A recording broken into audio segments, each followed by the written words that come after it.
Shabbat Shalom at welcome muli sa ating programang Ilaw ng Mesiyas, hatid sa inyo ng Light of Messiah, Sorsogon Ministries at Light of Messiah Ministries Canada. Ito po ang programang patuloy na naghahatid ng weekly Torah portions mula sa 5 aklat ng Biblia, mula Genesis, Exodus, Leviticus, Numbers at Deuteronomy, kung saan sa 5 aklat na ito nagmumula ang mga instructions ng ating Panginoon, mga aral, utos at paalala upang ang tao ng Diyos ay maging handa, matalino at matutong magmahal sa ating Panginoon. At patuloy po nating pinapaalala sa ating mga listeners na ang Torah, ito ang pinagmula ng lahat ng mga aral ng mga propeta, ng mga mangangaral, ng mga apostoles at ganun din ang ating Panginoong tagapagligtas, Yeshua Masiya. Ang lahat ng mga kasulatan, ayon po sa 2 Timoteo 3:16, ang lahat ng mga kasulatan na kinasiya ng Diyos ay mapapakinabangan sa pagtuturo, pagsansala at pagsaway sa ikatututo na nasa katwiran. Ako po ang inyong lingkod, Sister Debbie Farwelo, at sa kabilang linya po ay kasama natin ang ating tagapagturo from Light of Messiah Ministries Canada, Brother Richard Sison. Shabbat Shalom, Sister Deb. Shabbat Shalom, mga kapatid, mga kaibigan. Shabbat Shalom, Brother Richard. At sa hapong ito ay tatalakayin sa atin ni Brother Richard ang weekly Torah portions ngayong linggo na may pamagat na kitisa. Ang ibig sabihin po ay kapag ikaw ay kumuha. Okay. Ito po ay matatagpuan at pambabasa sa Exodus chapter 30 verse 11 hanggang chapter 34 verse 35. At mapapansin po natin habang tinatalakay po ang Torah portions ngayon, ay makikita natin yung kaparaanan ng ating Panginoon kung ano yung gusto niya, mga instructions niya kung paano siya sambahin, paano siya paglingkuran.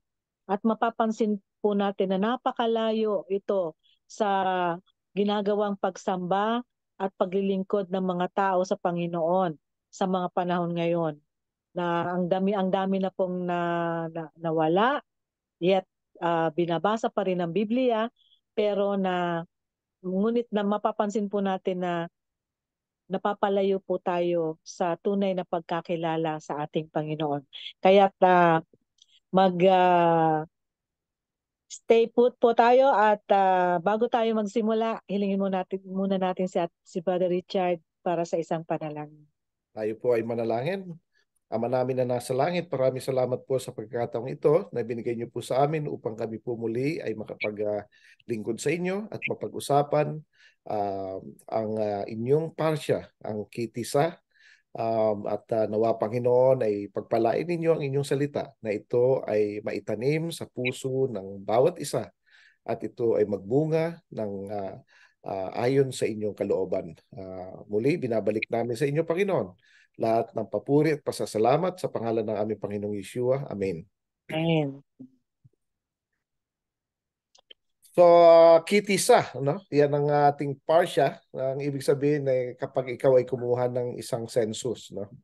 Exodus chapter 30 verse 11 to chapter 34 verse 35. So, marami ritong una dito makikita natin na ang ginawa ng Panginoon, pina-number niya ang mga Israelitas, ano?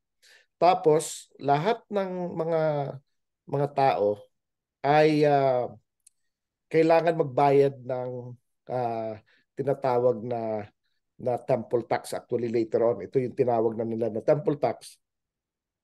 Pero ito'y according to sa Panginoon, ito'y para i-redeem natin ang ating kaluluwa, no?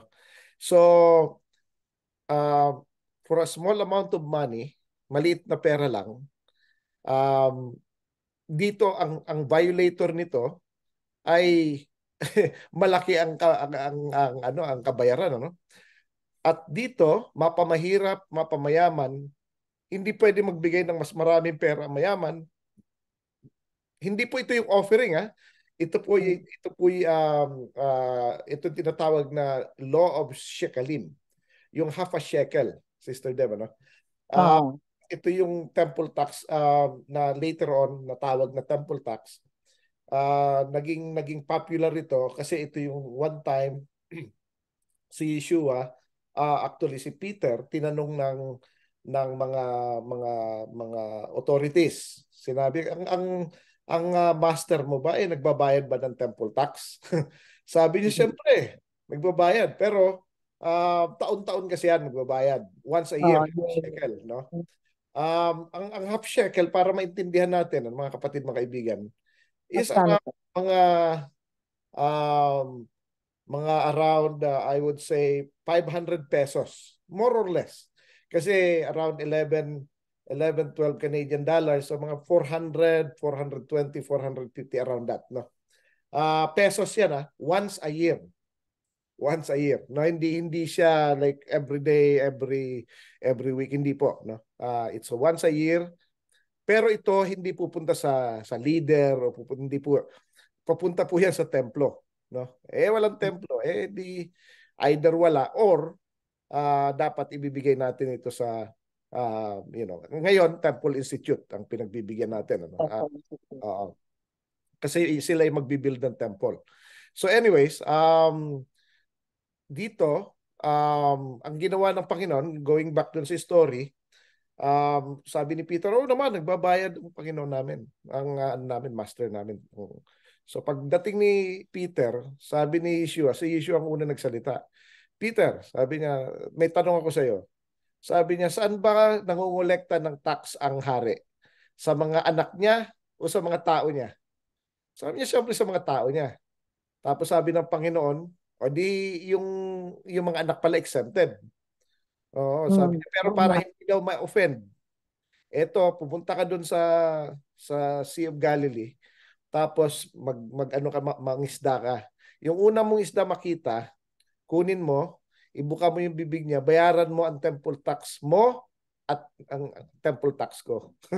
So kaya meron tinatawag na St. Peter's fish sa Israel. Ang itsura nito, Sister Deb, parang tilapia din.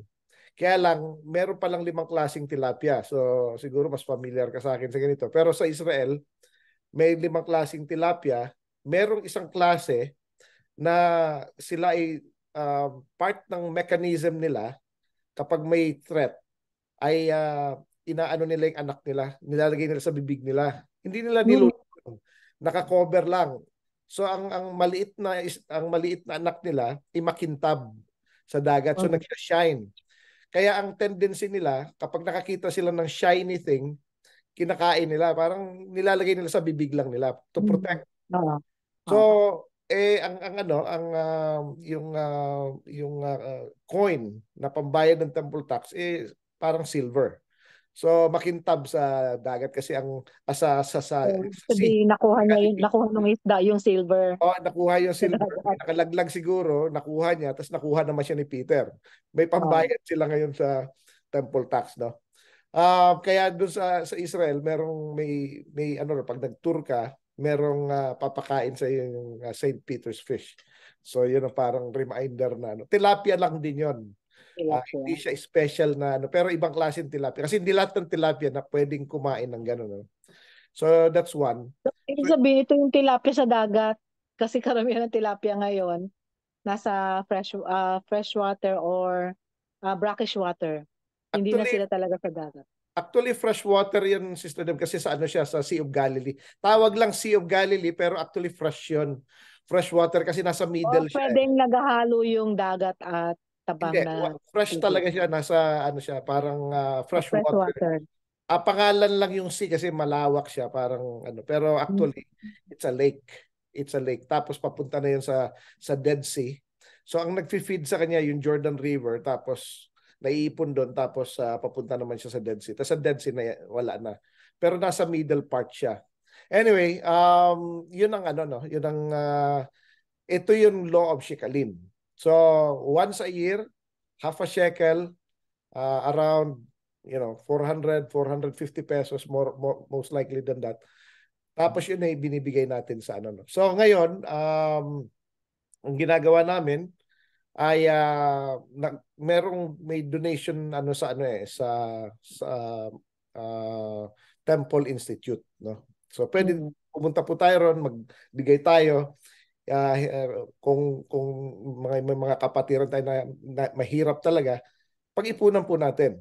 450 siguro naman sa araw-araw na tiga po 4 pesos mararating din natin yung 400, 450 ano. So, yan na. Ang mayayaman din, hindi pwede magbigay ng more.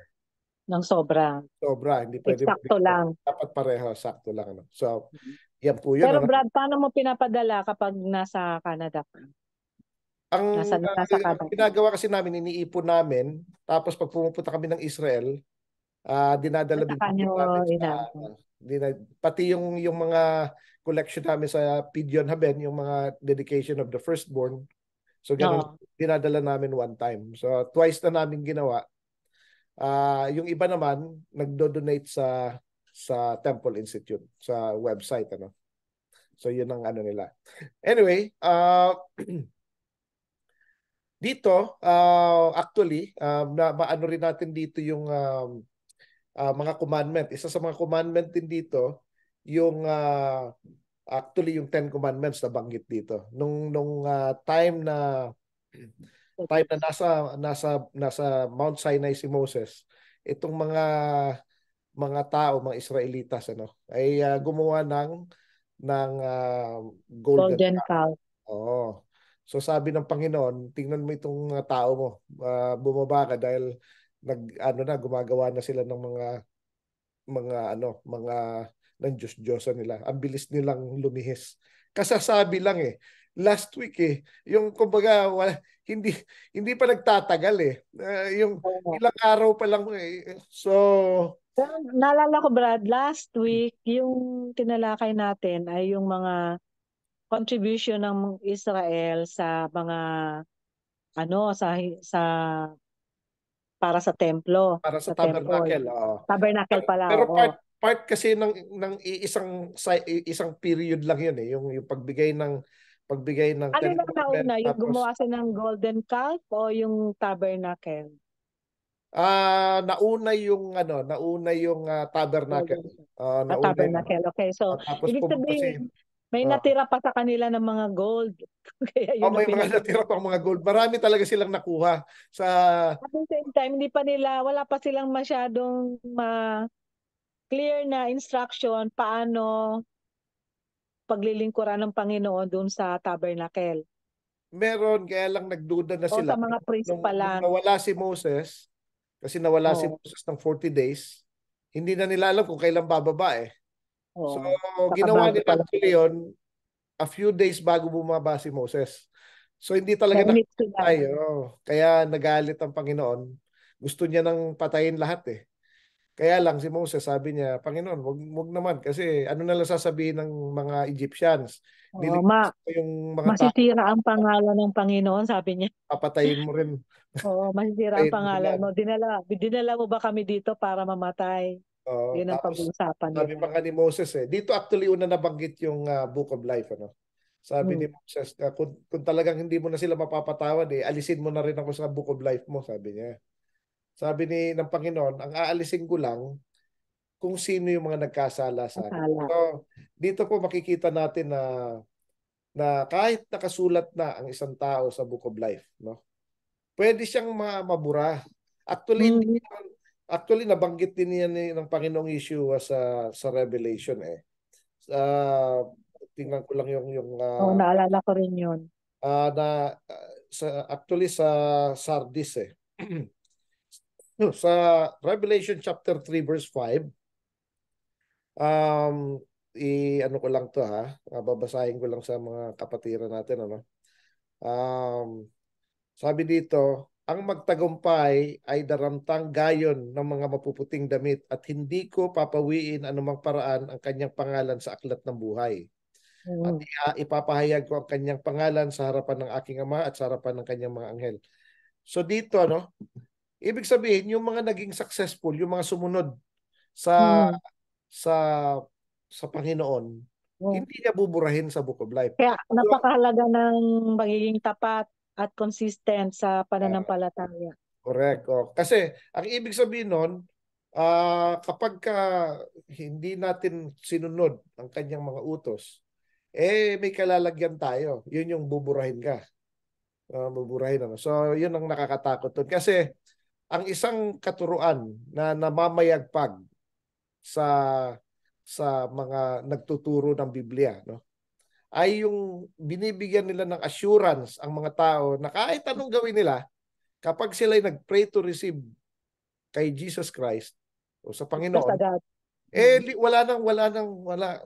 wala nang neither death nor life nor powers, principalities, wala makakapaghiwalay sa atin sa Panginoon. So ibig sabihin kahit magkasala ka pa ng gusto mo, hindi ka na pwedeng hindi maligtas kasi mali po 'yon. Kasi yan po yung contradicting sa katuruan ng Panginoon, ano?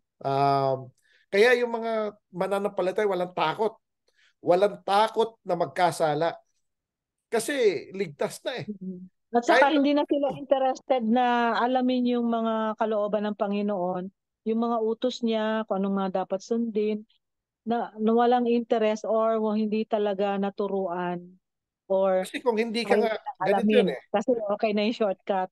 Kasi kung kahit anong kasalanan mo hindi ka na pwedeng mawala sa kaligtasan.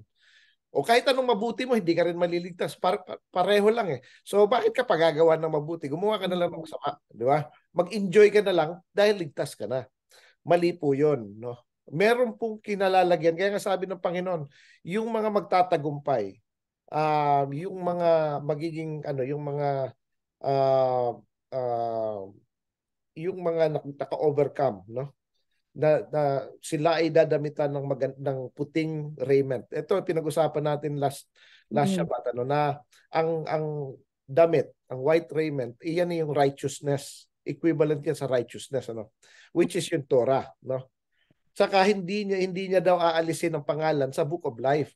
So ibig sabihin ng Panginoon nag-aalis sa Book of Life, which is very consistent sa sinasabi dito sa parsya na to, na sabi niya kung sino ang nagkasala sa akin, siya yung aalisin ko sa Book of Life. Ang Panginoon po hindi nagbabago. Kung yan ang sinabi niya kay Moses 3,500 years ago, at yan ang sinabi ni Yeshua 2,000 years ago, bakit magbabago ngayon? O bakit magbabago dahil sinabi ni Apostol Pablo? Or yun akala natin na sinabi ni Apostol Pablo. Tandaan po natin, nung isinulat ang Book of Revelation, patay na po si Apostol Pablo. Kaya kung yung alin lang yung mauuna, kung sabihin natin na nauna sa gospel ang mga writings ni Apostol Pablo, ang Book of Revelation po ay mas huli pa. So dito makikita natin na consistent ang Panginoon. Yung mga nagkakasala sa kanya, so ano Mm. ibig sabihin nito? Pag nagkasala ka, alisin ka sa Book of Life. Pagka umukay ka na ulit, ibabalik ka. Hindi po ganon. Pag i-accumulate yung pag oras mo na, tapyas ka na. Wala nang balikan yan. Hindi yung nagkasala ka na isa, bura. Gumawa ka mabuti, lagay ulit pangalan. Nagkasala ka ulit, bura. Hindi po ganon yon. Kapag sumusunod po tayo sa Panginoon, ando dun yung pangalan natin. Oo. Nagkasala, sige, ipon, ipon, ipon. Pag naubusan nga na ng napuno na yung cup natin, pag kinalos na, buburahin ka na rin, tapos ka na rin. Ibig sabihin, Brad, habang buhay pa tayo, pagsikapan na natin na sumunod at maging tapat sa ating Panginoon. Correct. Habang Yan buhay. ang, yan ang, Although may times na medyo nadadapa-dapa tayo, pero dahil alam natin yung salita ng Panginoon, we immediately can ask for forgiveness kaya nga. and continue na mag-improve sa ating pananampalataya. Correct. So may Kailangan, process siya na kailangan mag-grow tayo yan. Wag habang yung, wala pa, habang buhay pa tayo. kasi yung iba, kaya nga sabi ng mga rabbi, sabi ng mga sages nung mga unang panahon, dapat daw magsisi tayo a day before we die. Mm. Magsisi. Ngayon, ang tanong sa kanya ng mga disipulo, ng mga estudyante niya, wala naman taong nakakaalam kung kailan sila mamamatay. Kaya Hindi nga mo pa sabi niya, alam kaya kung nga, ano yung klaseng ngayon mo kamatayan. gawin yon kasi hindi mo alam kung buhay ka pa bukas. So, Yes. magsisi. Kaya yan din ang sinasabi sa Hebrews chapter 3.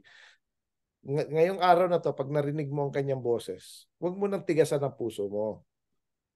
Yun ang sinasabi niya. Kapag narinig mo na, ano ka na, mag-respond ka na. Yan, ano. So, yan, ano. Yan ang, ano. Tapos dito, pala, no, dahil sa kasalanan nila, nagalit si Moses, binasag niya ngayon yung ano, yung tablet of stone na sinulat ng Panginoon.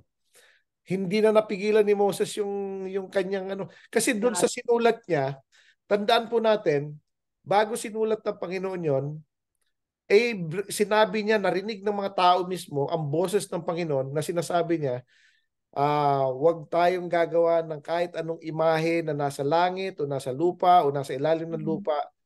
Wag na natin paglilingkuran ito o maglumuhod sa kanila at wag natin Samban. sambahin dahil siya ay Panginoon, siya ay siloso.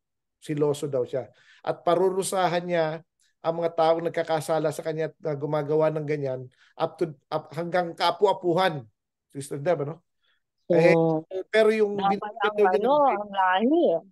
hanggang damay, pati apo eh.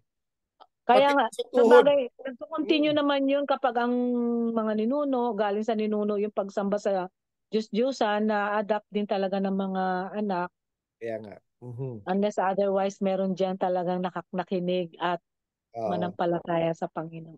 oo. Tapos ang sabi ni Moses kung sino ang nasa side ng Panginoon, lumapit sa kanya, no? Tapos sabi niya patayin niyo yung mga kapatid niyo na sumamba. So 3,000 ang namatay during that time, Sister Deb. Makikita natin na sa Book of Acts chapter 2, 3,000 din yung na-save during the time. So, yun yung kapalit. Sabi ng mga theologians, mga nagtuturo, na yun ang parang replacement. No? So, pinupuno. Um, Dito, makita rin natin dito na gumawa ng water basin. Ang inutos ito sa Exodus chapter 30, verse 17 to 21. Tapos yung paa nito ay brass din, ano? So, alam natin ang itong ano ginagamit para sa pagmikve, no? Or ceremonial cleansing. Pero ang isang nakakatuwa dito, Sister Deb, no? Yung pinakapaa ng basin ay made of brass, no? Na makintab. Nung nakita ni John, ang Son of Man, nung nakita niya actually si Yeshua in His glory, yung paa niya parang makintab na brass. So, kasi lahat ng object sa templo ay patungo o patungkol kay Yeshua yon, no? Tinuturuan tayo tungkol diyan. Connected sa Kanya. Connected sa kanya. Ngayon, eto, ang isang napakaganda rito, ang ginawa ng Panginoon, sinabihan niya si Moses, pinaakyat niya ulit, no? Sabi niya, ikaw mag-ukit ka ng bato na katulad nung una. Kasi nung una, hindi naman si Moses ang nag-ukit no ng Panginoon. Binigay na sa kanya. Sinulat ng Panginoon, binigay kay Moses. Ngayon, dahil binasag ni Moses, siya ngayon ang pinag-ukit. Sabi niya, umukit ka ng kapareho yung sabi niya, the one that you broke, yung binasag Buti, mo. buti nga di nagalit ang Panginoon. Nagalit nga sa kanya dahil Lahat ng binasag niya. Panginoon, Pagsu, binulit pagsu, niya. Pagsusulatin na naman niya yung Panginoon. O siya ngayon nahirapan. Pero sabi ng Panginoon, ikaw naman ngayon ang mag-ukit. Oh, di ukit siya ngayon. Di ba? Ganon yun. Kapag may binasag tayo, kailangan palitan natin. No? May, So, may, kita may natin restitution. yung righteousness ng Panginoon na kapag may binasag ka na ginawa ng iba, uh, palitan mo yun ng kapareho. Palitan yun. Kahit sabihin na natin, righteous anger yung kay Moses. Righteous Oo. anger. Pero dahil nga hindi Kaya naman nadamay yung pinababasag sa kanya eh. Bakit naman kasi nadamay nabasag yung sa galit kasi? talagang Kailangan magpipigil ng ano kundi na. So mahirap din mag-ukit doon, Sister Deb. It took time. No? Kaya Oo. 40 days na naman siya ron sa... Kaya dalawang 40 days siya na hindi kumain eh. So, Oo. ngayon, ang sinabi ng Panginoon, isusulat niya ulit kung ano yung sinulat niya nung una. So, yun ano. Makikita Kaya na. lang Brad, wala na yung ano, yung nabasag na yon. Wala na. Ah, Oh, nawala na. nawala. I think Oh, nawala na, pinawala ng na, Panginoon. Ganun tayo, pinagbasag-basag na original siguro niya. ano niya yun, handwriting. Oh, original. Siguro talagang nabasag, nagkahiwa-hiwalay na, oh, nawala na. So, ngayon, gumawa ulit ng bago. Sabi niya, ah, pero ang ano ang palusot ni Aaron binigyan lang daw siya ng mga ano, nilagay niya sa tapoy, may lumabas na ano na Bigla na lumabas ano yun. na golden calf ano. Hmm. Papalusot pa eh. Pero kaya hindi actually dito ano makikita natin dito mga kapatid na kaibigan na dahil diyan actually namatay si Aaron. 40 years pa naman pero Sunod siya namatay kay Moses. Sunudan sila. Sunudan sila. a difference of 40 days ang kanilang ano. 40 days. Kasi nauna ng ano yung Book of Deuteronomy, sinulat 'yon nung pagkamatay ni Aaron. So a Hmm. little bit over 40 days siguro kasi sinabihan na siya kaya nung time na sinabihan siya ng Panginoon na hindi na siya makakapasok at i-turn over na niya yung anong leadership niya kay Joshua. Nagpi-plead pa siya. Sinabi niya na si Aaron mamamatay na. So dapat kaya inilipat na kay Eleazar yung ephod. Kaya Hmm. pagtanggal ng ephod, patay ka agad si Aaron. Because of sin. Ang Panginoon hindi nakakalimot ng kasalanan. Kapag may ginawa ka sa kanya, talagang titirahin ka niya. Pero 40 years pa, hindi naman agad-agad. No? Ganon Hmm. kabait pa rin ang Panginoon na pwede na niyang tirahin eh. Yung, yung Oo. consequence, Brad, ng sin, maaari ngayon napatawad ka, pero yung kapalit nun talagang susulitin ng Panginoon sa atin.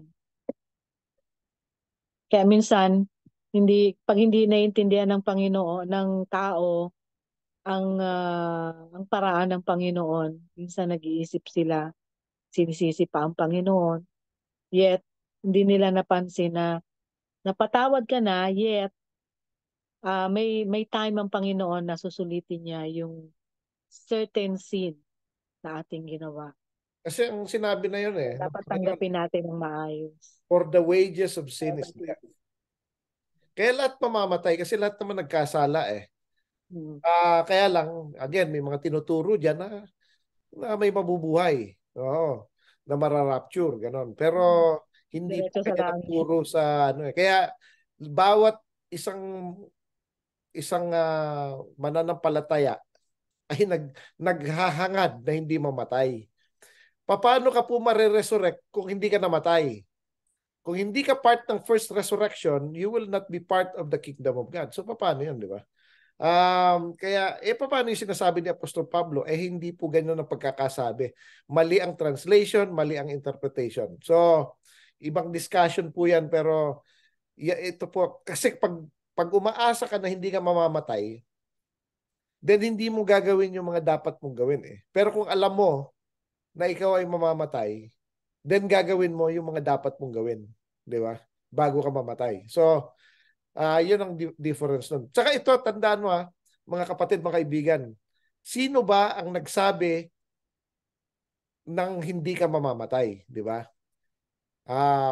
Nung sinabi ng Panginoon kay Adan Yung at Eva, ano, yung sa Garden of Eden, yan, no? sinabi kay Adam Sabi and ng Eve, Panginoon, at the will day, not die. araw na kinain mo ang prutas ng knowledge of good and evil, mamamatay ka. Sabi nung devil, hindi ka mamamatay.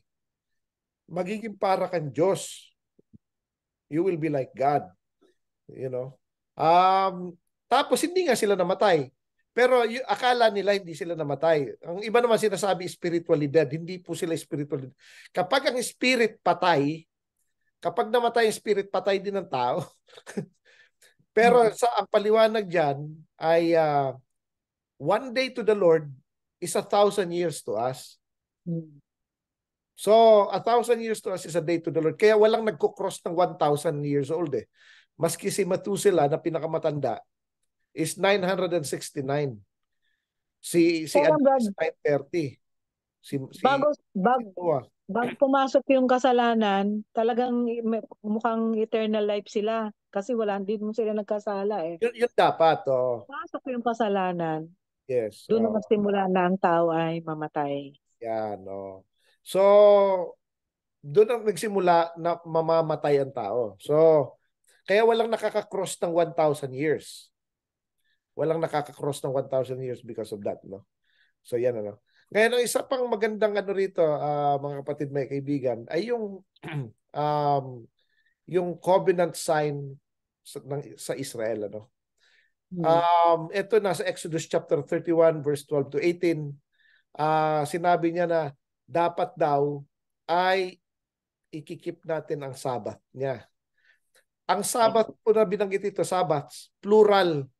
Hindi lang po yung weekly Sabbath, All hindi the lang yung Sabbath. 7-day Sabbath, kundi kasama yung mga appointed feast niya, yung Passover, unleavened bread. Kasi yung iba no, nagpo-fall sa Sabbath.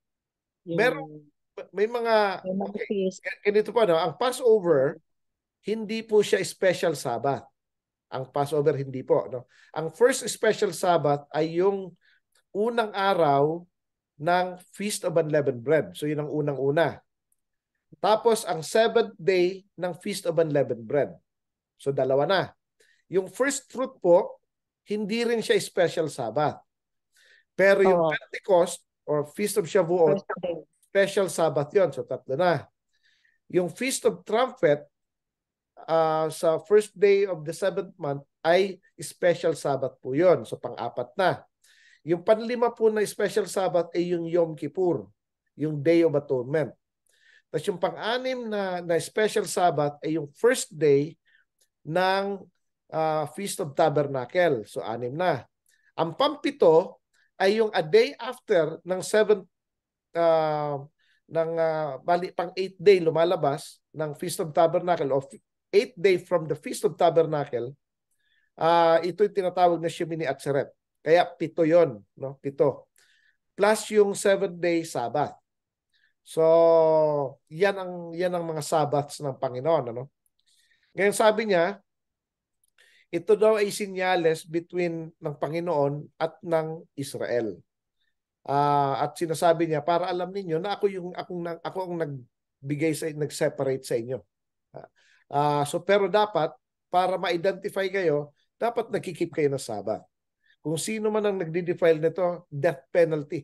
Kaya nga po ito po sinasabi natin na ang 10 commandments, ang violation nun is actually, ito ulitin ko, ang continuous violation ng 10 commandments is actually death penalty, no?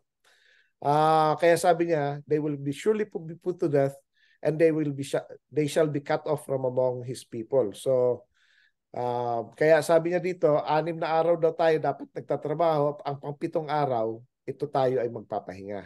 No? So, ulit-ulit sinasabi yan ng Panginoon. Tapos ito daw ang senyales ng kanyang covenant sa atin. So, yung mga taong nagkiklaim na may covenant sa Panginoon, kahit new covenant pa yan,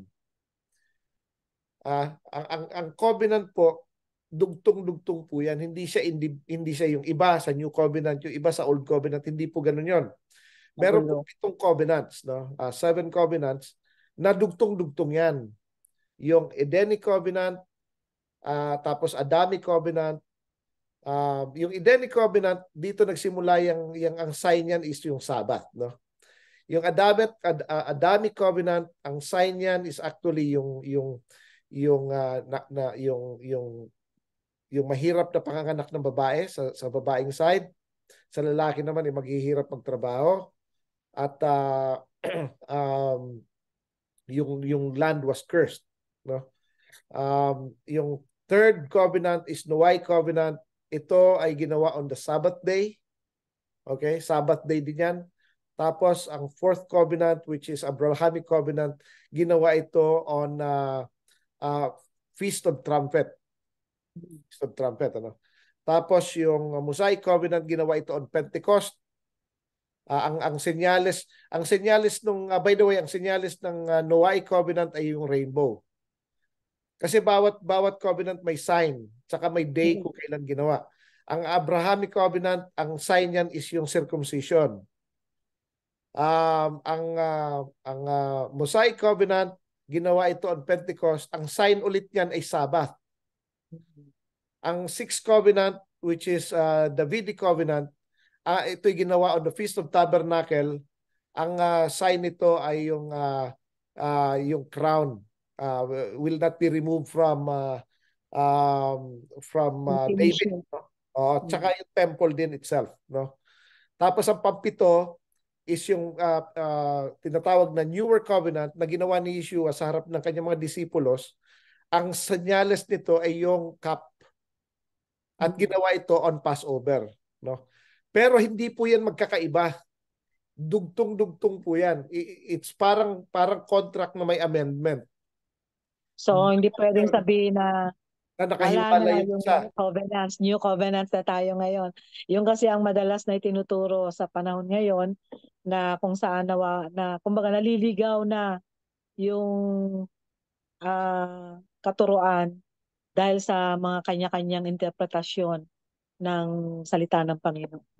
Sa Jeremiah 31:31, sabi niya, I will make a new covenant with the house of Israel and the house of Judah.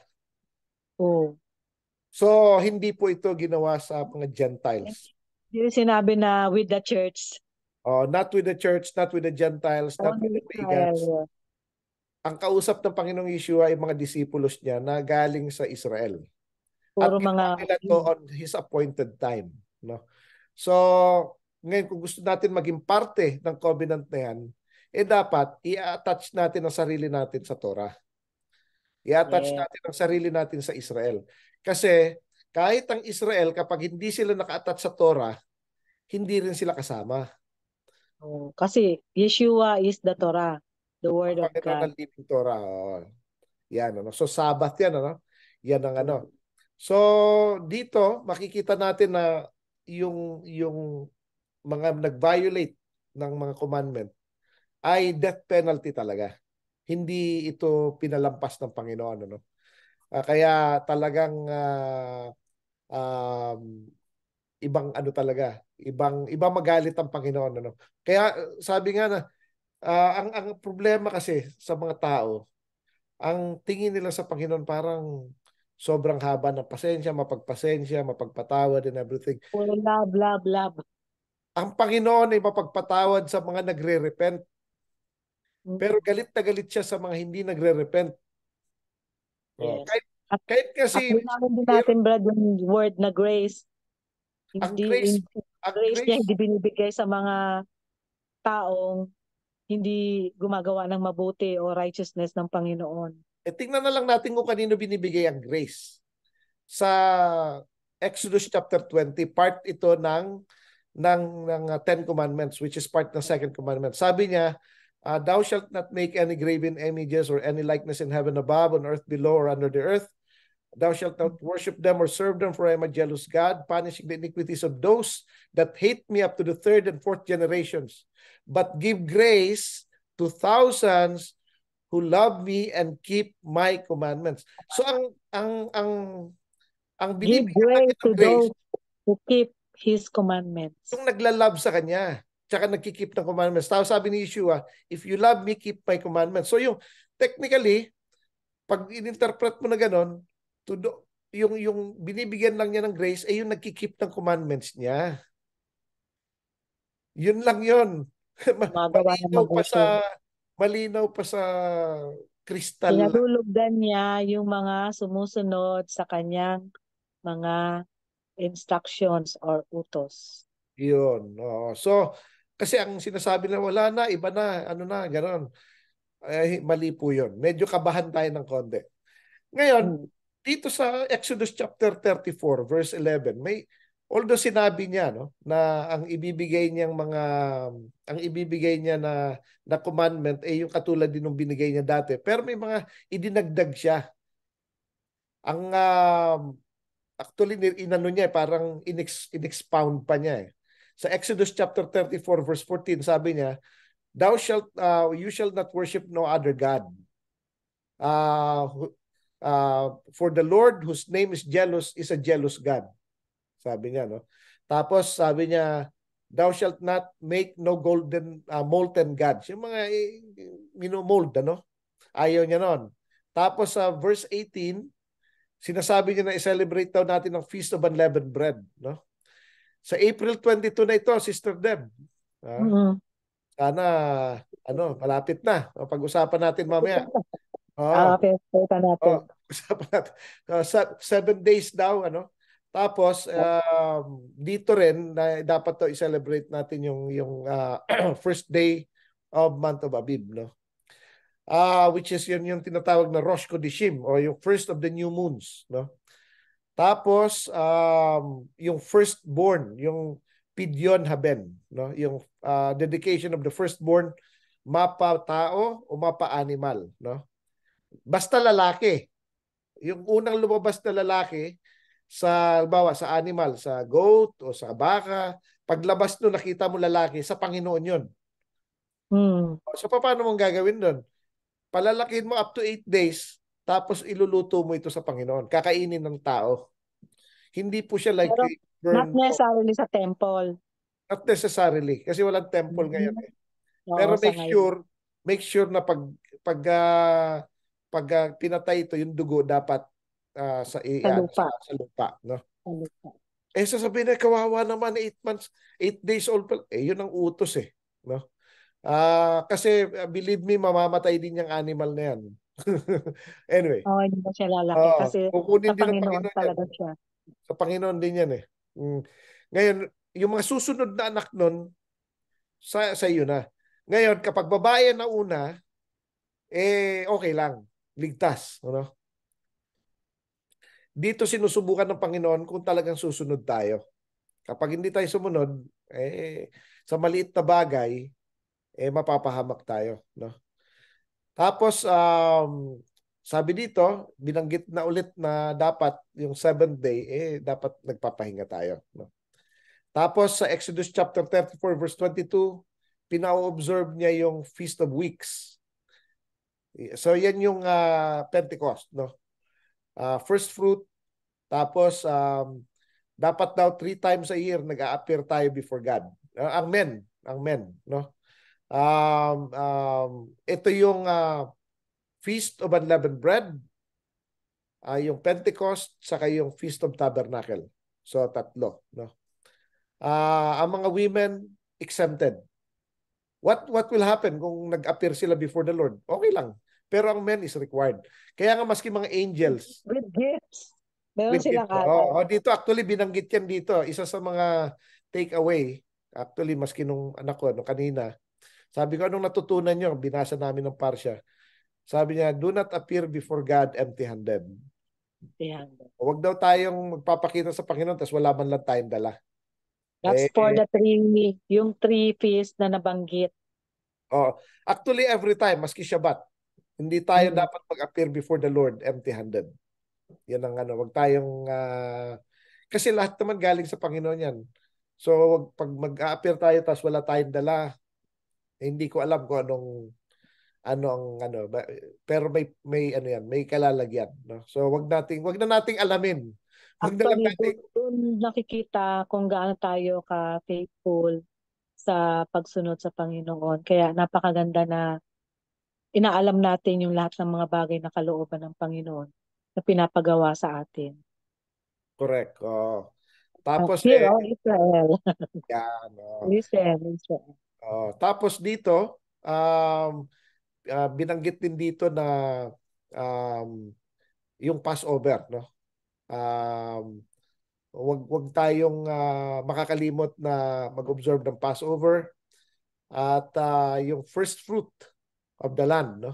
Yung hindi po ito yung sweldo or anything. Yung first prutas talaga ito. Yung ani natin. Paano kung wala? Hindi wala. Hindi wala ka namang land.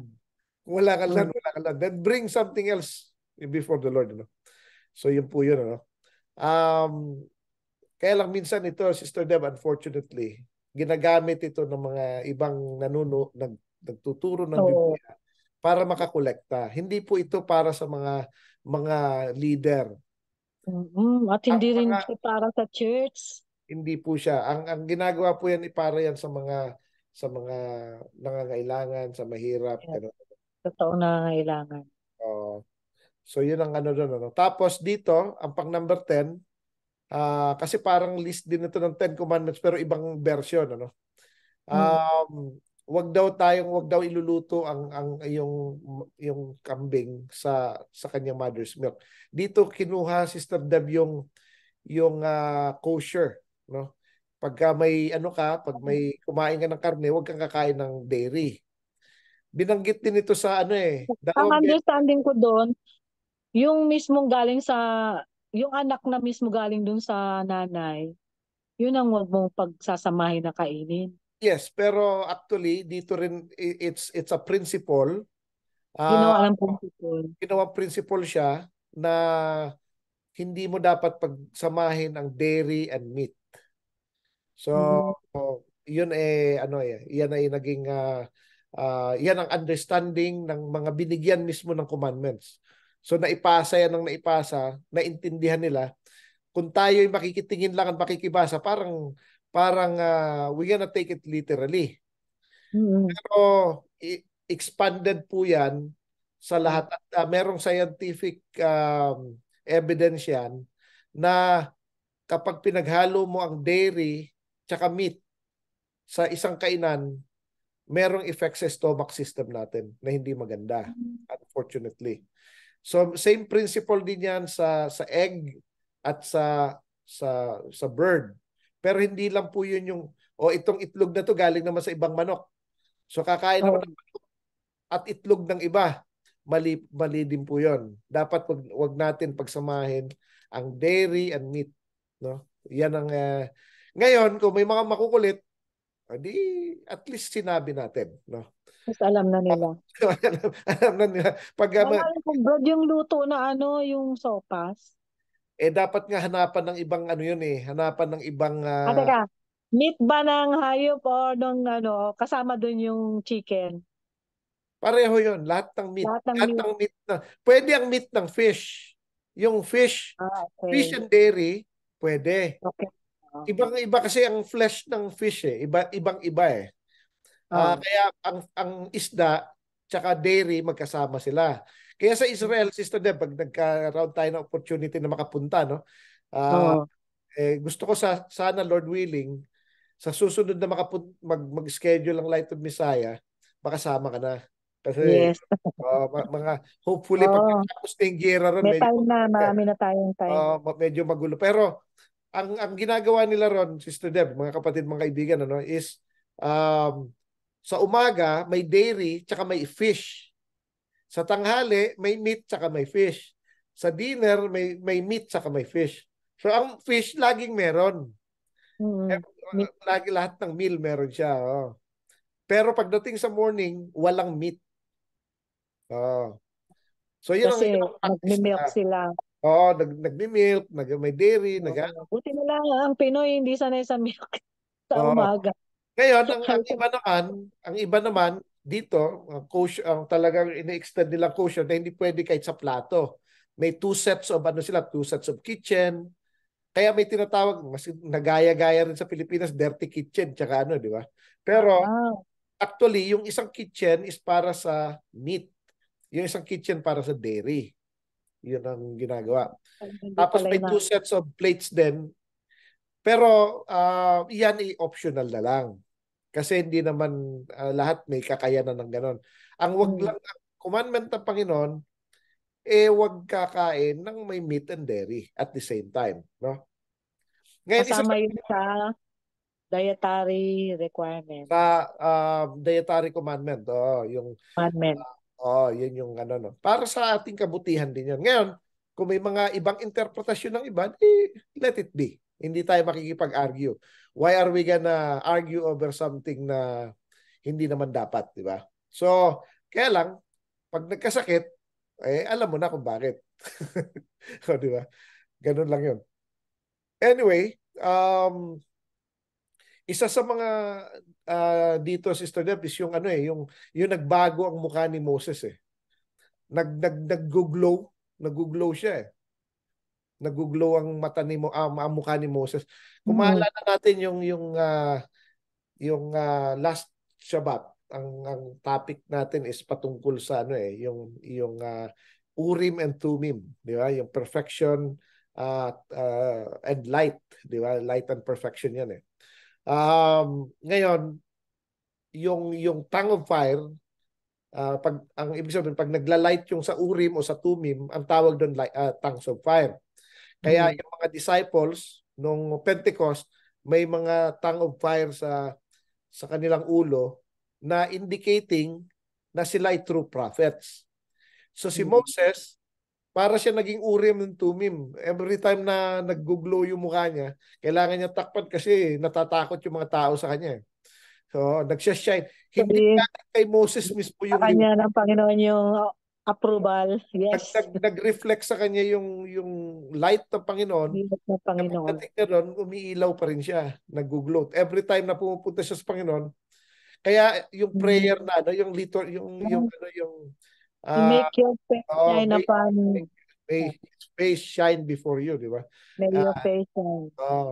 So, yun ay principle ng Urim and Tumim. Ibig sabihin yung will ng Panginoon na didetermine dun sa tao. Ano? So yan ang mga ano diyan ano, yung mga bagay-bagay na tapos meron pang ano rito, Sister Deb eh. Yung challenge kasi ni Moses ang Panginoon.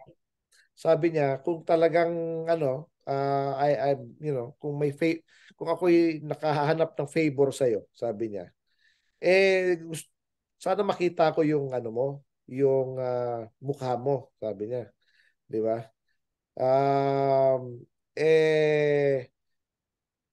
Tawag dito, sabi ng Panginoon, walang nakakakita sa akin na ano, na nabubuhay. So sabi niya, pumunta ka doon sa may rock at pagdaan ko ay tatakpan ko ang mata mo. Tapos pag nakadaan na ako, aalisin ko ito at ang makikita mo likod ko. Pero makikita natin dito, actually pag tiningnan natin yung Hebrew mismo nito, hindi po ganoon ang pagkakasabi. Ang sinasabi doon, pumunta ka doon sa may rock kung saan ando doon ang Aleph Taf. Sino ang Aleph Taf? Ang Panginoong Yeshua. Tapos tatakpan ng Aleph Taf ang mata mo habang dumadaan ako. At pag nakadaan na ako, aalisin na ng Aleph Taf ang kamay niya at makikita mo ang likod ko. Kasi walang nakakakita sa Panginoon na nabubuhay. Bakit kausap ni Moses ang Panginoon ng face to face? Kasi ang kausap niya doon si Yeshua. Yung Father, pagkausap niya, kailangan nasa likod lang. Hindi pwedeng makita yung mukha. Kasi wala pa nakakita sa Father. Kahit angel, hindi nila nakikita ang mukha ng Father. Pero sabi ng Panginoong Yeshua, pag nakita daw natin siya, ganun din ang mukha ng Father. Except na hindi nga pwedeng makita ang mukha ng Father. So, ngayon, nung dumaan ang Panginoon, may glory. Nagbibigay siya ng ano, the Lord, gracious and long-suffering and may nagpupuri. Sino nagpupuri? Sarili niya, pinupuri niya sarili niya. Hindi. Ang nagpupuri, ang dumadaan, tandaan po natin dumadaan doon ay ang God the Father. Kasi hindi siya pwedeng makita mukha. Sino nagpupuri? Ang Panginoong Yeshua, pinupuri niya yung Father. Sabi ng Panginoong Yeshua sa kanyang prayer sa John chapter 19, I give glory to you. So you glorify me with the same glory that I have before you. Since the world began or before the world was created. So, ang nagbibigay ng glory sa Panginoon, sa Ama, yung Son. Ang nagbibigay ng glory sa Son, yung Father. Pero during that time, hindi yung Father na nag-glory sa sarili niya. Somebody is doing it and definitely it's not an angel. Kasi sabi doon, Panginoon lang ando doon, tsaka si Moses. Sino nagsasalita? Parang recording. Hindi naman wala namang ganon, di ba? Sasabihin naman na iba, there's nothing impossible with God. Of course, there's nothing impossible with God. Pero pag tiningnan natin maigi, mas nakakamangha na makikita natin ang presence ng Father and Son kasama ni Moses. At ang Son ang nag-cover ng mata ni Moses na nasa rock. Pagdaan ng Father, habang dumadaan ng Father, pinupuri ng Son ng Father. That's how wonderful yung ano na yan. Ano. Tapos the rest, pag nag-uusap, sabi ng ano, and Moses spoke with God face to face like a friend. Ang kausap po niya doon is si Yeshua.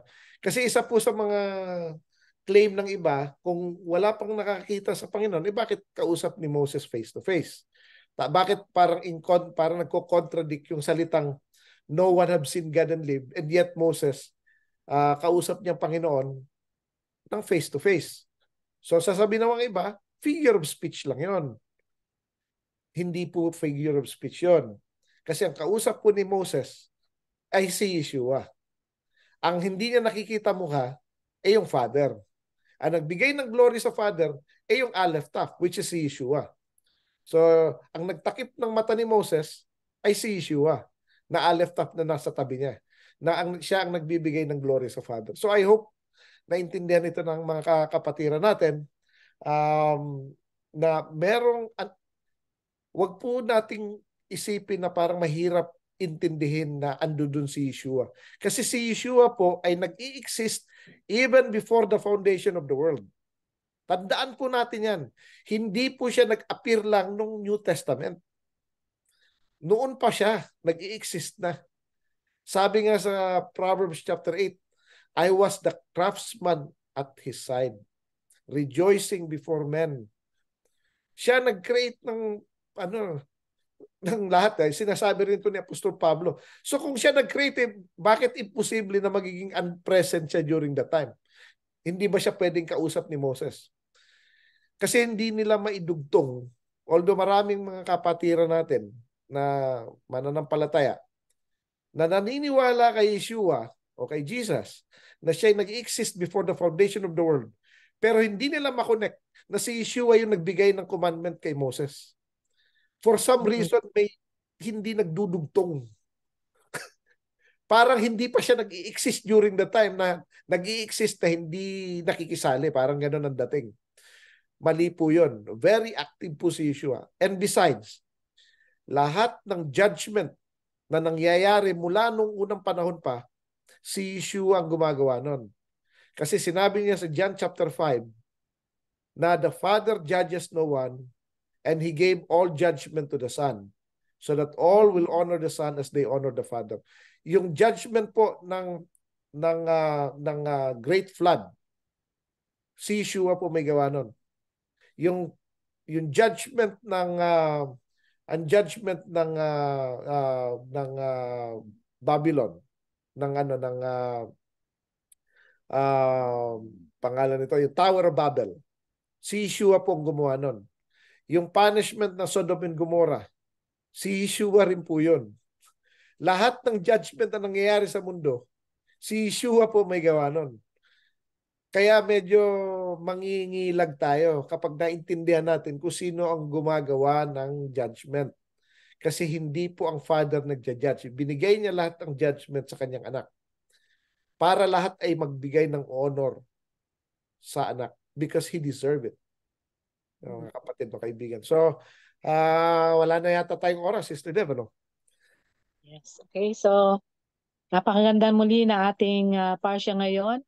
Natutunan natin kung gaano kahalaga ang pagsunod sa mga instructions ng Panginoon at i-check din po natin ang ating sarili kung mga ginagawa nating pagsamba at pag-worship at paglilingkod sa Panginoon ay hindi naayon sa utos ng Panginoon. Yan po ay nagiging baliwala po at hindi po yan credited sa Panginoon. So yan.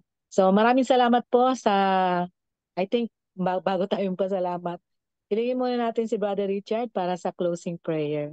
Okay, tayo po ay manalangin. Ama namin na nasa langit, maraming salamat po sa muling pagkakataong ito na kami ay nakapagpahayag ng inyong salita. Nawa Panginoon ay mabuksan ang mga mata ng mga makakapakinig ng inyong mensahe na makita nila na kayo po ang Panginoon na nagbigay ng mga kautusan upang gawin po namin ito. Na kayo po ay kayo mismo ang nagja-judge sa mga tao mula nung sa simula pa hanggang sa katapusan ng mundo. Nawa Panginoon ay pagpalain ninyo ang inyong salita at ito ay magbigay ng bunga na naaayon sa inyong kalooban. Muli, binabalik po namin sa inyo lahat ng papuri at pasasalamat sa pangalan ng aming Panginoong Yeshua. Amen. So, nawa marami tayong natutunan sa pasya natin ngayon. Ang mga ipinahayag sa atin ngayon ni Brother Richard ay atin pong ipopost sa ating Facebook page, Light of Messiah, Sorsogon Ministries.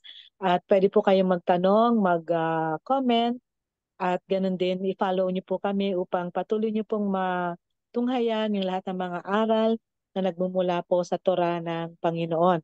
Ayan po ay diniscuss dito mismo sa radio program, Ilaw ng Mesiyas. At ganun din, patuloy, meron din po tayong programa sa kabilang radyo na kung saan dun na pinapayag natin yung mga topics na importanteng maututunan natin upang hindi tayo nalalayo sa kalooban ng ating Panginoon. Ako po ang inyong lingkod, Sister Debbie Peruelo with Brother Richard Season, na patuloy na humihiling na antabayanan niyo kaming muli every Saturday, 2:00 ng hapon, dito pa rin sa Wow Smile Radio 99.9 FM, at sumainyo nawa ang pagpapala at grasya ng ating Panginoon. Kami po ay patuloy na bumabati at nagpapaalam ng Shabbat Shalom. So,